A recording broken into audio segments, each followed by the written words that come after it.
Assalamualaikum warahmatullahi wabarakatuh. Berjumpa lagi dengan saya Febrian Wijaya, Prodi Pendidikan Kimia Universitas Negeri Padang. Nah, pada kesempatan kali ini kita akan membahas tentang sistem komputer dan algoritma.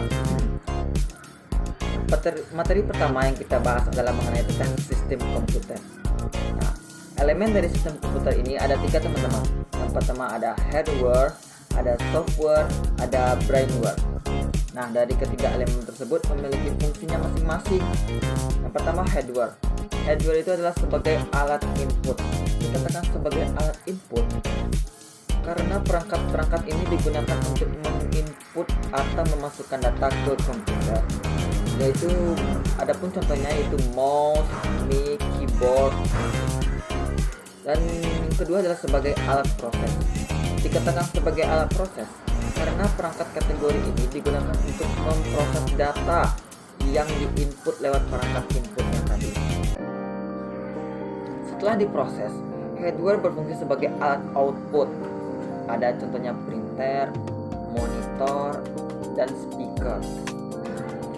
Dan terakhir adalah hardware berfungsi sebagai alat input dan output.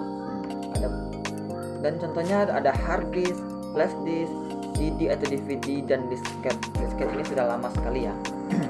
Selanjutnya ada software. Software ini memiliki 3 bagian teman-teman. Yaitu pertama ada sistem operasi. Sistem operasi ini adalah bertugas untuk menginstal aplikasi. Setelah adanya aplikasi ini melaksanakan suatu pekerjaan tertentu, dibedakan berdasarkan fungsinya masing-masing. Contohnya dalam pengolahan kata kita menggunakan aplikasi Word, dalam pengolahan angka kita menggunakan aplikasi Excel. Dan yang ketiga adalah bahasa pemrograman. Bahasa pemrograman ini merupakan kumpulan bahasa yang digunakan dalam membuat program aplikasi. Dan selanjutnya ada brainware. Brainware memiliki 4 bagian, satu operator, programmer, computer engineer, dan sistem analisis. Kita berhak memilih mau kita di nomor berapa ditempatkan, tetapi sesuai dengan kemampuan kita masing-masing. Nah, begitulah ya teman-teman. Jadi ketiga ini merupakan elemen dari sistem komputer yang harus saling berhubungan dan membentuk satu kesatuan.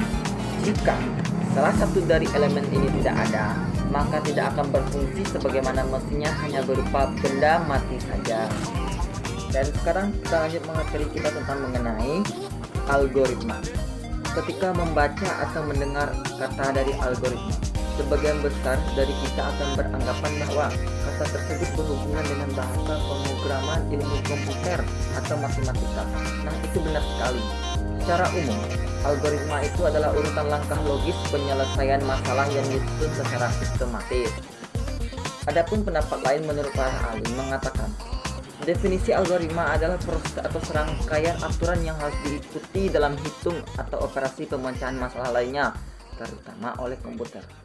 Biasanya, algoritma ini digunakan untuk perhitungan, penalaran otomatis, serta mengolah data. Pencetus pertama algoritma adalah Muhammad bin Musa Al-Khwarizmi. Menurut informasi dari Wikipedia, Al-Khwarizmi adalah seorang pakar dalam beberapa ahli bidang, dan ia juga dikenal sebagai Bapak Aljabar. Dan adapun 5 ciri utama algoritma yang sering berhubungan menurut Donald X. Knuth ada pertama input, proses, output, instruksi yang jelas, dan tujuan akhir. Nah, keuntungan dari pembuatan algoritma ini ada 3 teman-teman. Yang pertama adalah algoritma bersifat independen dari bahasa pemrograman. Yang kedua adalah notasi algoritma berlaku untuk berbagai bahasa pemrograman. Dan yang ketiga adalah output yang dikeluarkan dengan algoritmanya akan sama hasilnya. Cara penulisan algoritma ini ada 3 macam. Yang pertama menghitung luas segitiga, menggunakan pseudocode, dan yang terakhir menggunakan flowchart. Untuk memahami algoritma structure English atau natural language, berikut contoh algoritma dalam kehidupan sehari-hari yang kerap sering kita gunakan, yaitu dalam membuat secangkir kopi panas. Masalahnya, bagaimana urutan cara pembuatan yang logis secara sistematis, dan apa yang kita perlukan alat dan bahannya itu. Yang pertama kita tuangkan air panas ke dalam cangkir kopi. Dan yang kedua setelah dituangkan yaitu sobek bungkus kopi sasetnya. Dan yang ketiga tuangkan kopi bubuk ke dalam cangkir. Dan yang keempat tambahkan gula atau krim. Dan yang kelima adalah aduk sampai semua tercampur. Dan keenam adalah cangkir kopi panas yang siap disajikan. Nah, berikutlah materi kita pada sekarang ini. Saya ucapkan terima kasih. Wassalamualaikum warahmatullahi wabarakatuh.